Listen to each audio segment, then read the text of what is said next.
Shalom, selamat pagi semuanya. Kita kembali akan bersama-sama merenungkan kebenaran firman Tuhan yang terambil dari 2 Raja-Raja pasal 21 ayat yang pertama hingga yang ke-18. Tetapi saya akan membacakan bagi Bapak Ibu sekalian ayat yang pertama dan kelima saja.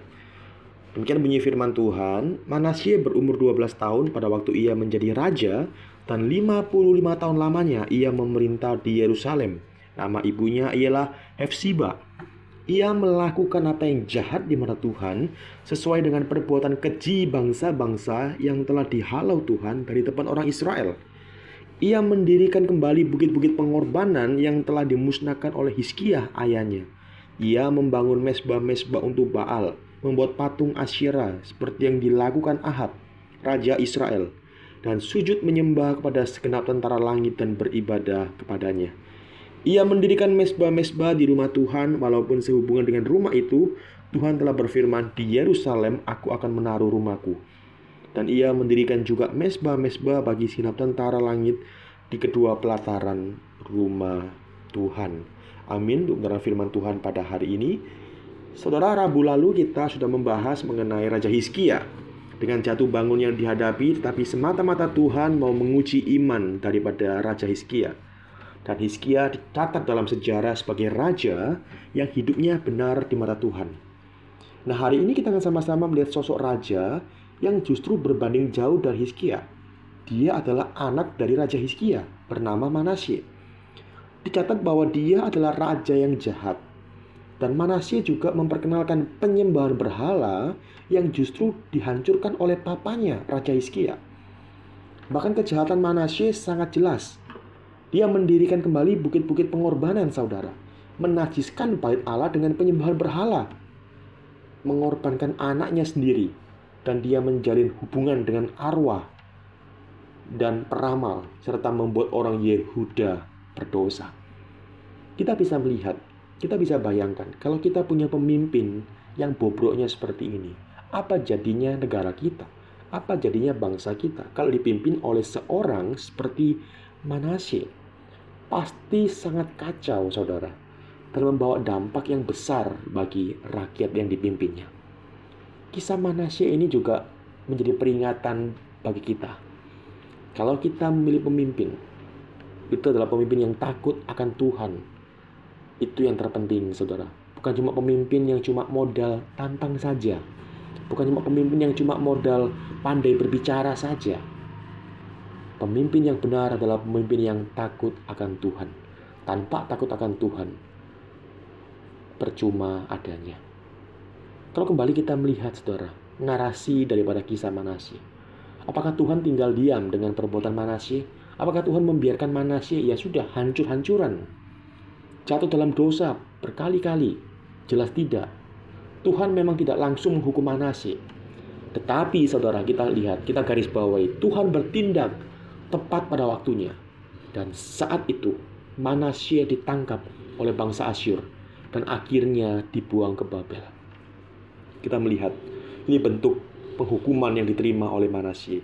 Dia ditangkap oleh bangsa Asyur dan akhirnya dia dibuang ke Babel. Saudara sekalian, dalam kondisi yang menderita seperti itu, Manasye sadar, dia datang kepada Allah dan dia bertobat. Dia merendahkan diri. Dan kita bisa melihat, saudara, firman Tuhan mengatakan, Allah senantiasa mengampuni dosa-dosa yang Manasye perbuat. Allah senantiasa mengampuni dosa-dosa Manasye. Coba sama-sama kita renungkan pada hari ini. Dosa seperti apa sih yang saat ini kita lakukan? Mungkin kita akan mengatakan dosaku terlalu banyak. Aku sudah terlalu jauh jatuh dalam dosa. Aku sudah merasa tidak layak datang di hadapan Tuhan. Aku sudah hancur, nggak berdaya. Aku layaknya dibinasakan saja. Firman Tuhan hari ini mengingatkan kita, kabar baiknya, saudara. Allah senantiasa mengampuni kita. Allah senantiasa menerima kita, orang yang berdosa. Tetapi, saudara, Allah juga mau kita yang telah diampuni hidup dalam pertobatan yang sejati. Meninggalkan dosa-dosa yang kita lakukan dan hidup berkenan di hadapan Allah. Kiranya renungan pada pagi hari ini mengingatkan kita sebagai umat Allah, sebagai anak-anak Tuhan, orang percaya, kita harus senantiasa hidup dalam pertobatan, tidak mengulangi dosa yang sama kembali, dan justru harus meninggalkan dosa-dosa yang kita lakukan dan kembali hidup berkenan di hadapan Tuhan.